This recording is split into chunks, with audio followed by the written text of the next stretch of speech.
Before you decide who deserves access to your heart, pause for a moment, because the most dangerous relationships don't start with pain, they start with hope. With laughter, with the feeling that this might finally be it. But here's the truth no one tells you: the right person doesn't make you anxious, confused, or quietly exhausted. They don't force you to shrink to be loved. They don't love you loudly one day and disappear the next. Real alignment feels steady, not intoxicating. It feels safe, not addictive. And if you've ever wondered why something felt almost right but never fully peaceful, stay with me, because by the end of this, you'll recognize the difference. Comment where you're watching from, subscribe for honest conversations about love, psychology, and self-worth. When someone is right for you, the first thing you notice is not excitement, it's relief, a quiet kind of relief that settles into your body. You stop overanalyzing texts. You stop replaying conversations in your head, wondering what you did wrong or how you came across. There is a psychological calm that emerges because clarity replaces ambiguity. This matters more than people realize, because the human nervous system is constantly scanning for safety. When a connection consistently triggers anxiety, that's not passion. It's your body responding to uncertainty. The right person doesn't keep you in a state of emotional vigilance. They allow your nervous system to rest. Confusion is often mistaken for chemistry. Intensity gets mislabeled as depth. But when you look closer, confusion usually comes from mixed signals, warm one day, distant the next. And psychologically, intermittent reinforcement is one of the strongest attachment triggers. It keeps you hooked, always hoping the next interaction will feel like the good moments again. Peace, on the other hand, doesn't create spikes. It creates steadiness. And steadiness is what allows real intimacy to form, because intimacy requires trust, and trust requires predictability over time. With the right person, words and actions move in the same direction. You don't have to decode hidden meanings or search for reassurance between the lines. This alignment creates emotional safety, which is the foundation of any healthy bond. Philosophically, this is where respect shows itself, not in grand gestures, but in consistency. Someone who respects you does not enjoy keeping you unsure. They don't derive power from your uncertainty. They understand that clarity is not boring, it's humane. Peace also gives you space to remain whole. You don't feel the need to perform, impress, or suppress parts of yourself to maintain connection. You can express concern without fear of abandonment. You can disagree without worrying that love will be withdrawn. That's because the right person doesn't treat affection as leverage. They don't make love conditional on compliance.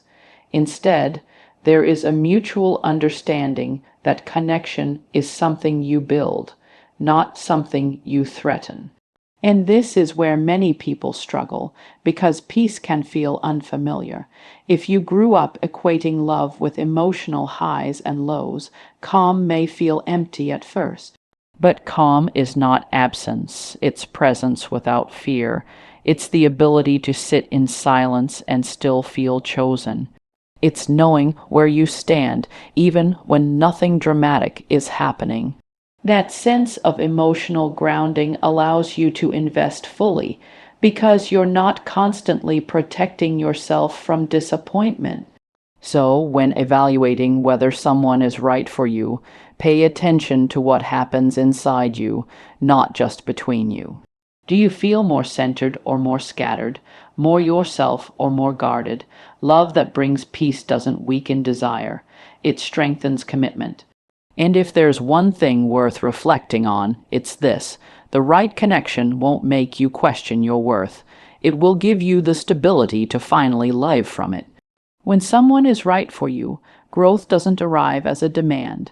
It shows up as an invitation.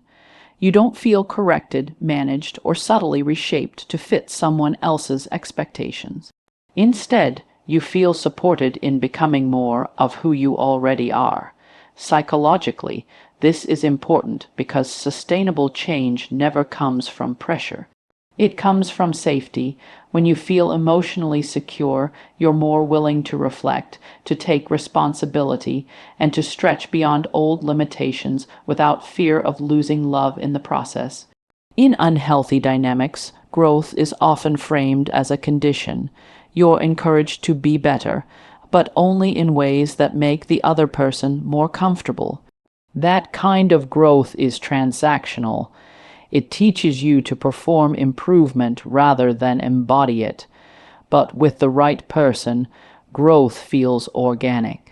You notice yourself making better decisions, setting stronger boundaries, and clarifying your priorities, not because you're trying to impress them, but because being with them reinforces your values. Philosophically, this kind of growth is rooted in mutual respect for autonomy. Each person remains responsible for their own evolution. There is no competition over who is more advanced or more self-aware. Your success doesn't diminish them, and their progress doesn't threaten you. Instead, both of you understand that a healthy relationship is not about merging identities. It's about two whole individuals choosing alignment without erasure. The right person also creates space for ambition without guilt. You don't feel like you have to choose between love and purpose.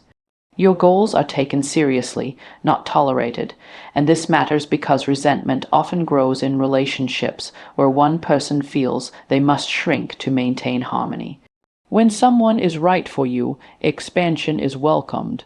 Your drive is not interpreted as distance, and your focus is not mistaken for neglect. At the same time, growth includes accountability. Feeling safe doesn't mean being exempt from self-examination. It means feedback can be received without defensiveness. You can be challenged without feeling attacked. That balance, support without indulgence, honesty without cruelty, is rare, but it's a defining feature of healthy partnership.